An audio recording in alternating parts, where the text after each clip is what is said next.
Ignition sequence start. 6, 5. For more than half a century, Cape Canaveral in Florida has been a place where history was made. It's one small step for man, one giant leap for mankind. And on the weekend, people came here to the Kennedy Space Center to see another first. 3, 2, 1, 0. Ignition. Liftoff of the Falcon 9 and Crew Dragon. Go NASA, go SpaceX, Godspeed, Spot and Doug. A SpaceX Crew Dragon capsule carrying Bob Behnken and Doug Hurley to the International Space Station and launching us into a brand new era of space exploration. Of course, it's not the first time people have gone into space. So why is this mission so important? All 3 engines up and burning. Well, for starters, the United States hasn't launched its own astronauts in 9 years. Not since the last flight of the Space Shuttle Atlantis. Liftoff of Atlantis. On the shoulders of the space shuttle, America will continue the dream.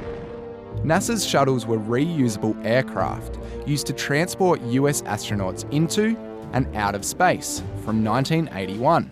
It had 6 of them, and over the years they were used to launch satellites, do experiments, and take astronauts to and from the ISS. Although 2 shuttles were lost in tragic accidents. NASA decided to retire its space shuttles in 2011 because they were expensive to run and it had other priorities, like launching unmanned probes and planning a mission to Mars.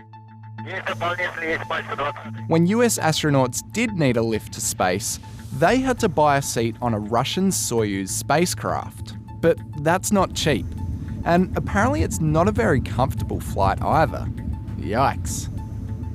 So in 2014, NASA asked some private companies to find them a cheaper, homegrown alternative. Enter Elon Musk. Yeah, you've probably heard of him. The guy who founded PayPal and Tesla.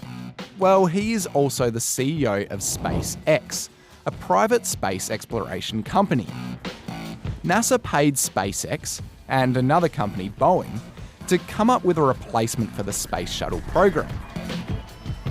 Basically, NASA are buying tickets from SpaceX to put their astronauts on board. It's a big deal, because it's the first time NASA's asked a private company to build its spacecraft. In fact, some reckon this is the future of space travel. Lots of private companies building rockets, sending up satellites, and eventually lots of people. 3, 2, 1, 0. SpaceX has already launched rockets to the ISS. But this is the first crewed mission. It was actually supposed to take off on Thursday, but some bad weather got in the way. Unfortunately, we are not going to launch today. On Sunday, though, it was all systems go. After 19 hours, the crew docked and entered the International Space Station.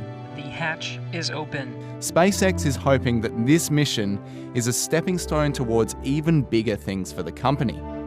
And many say this is one small step for a different kind of space travel.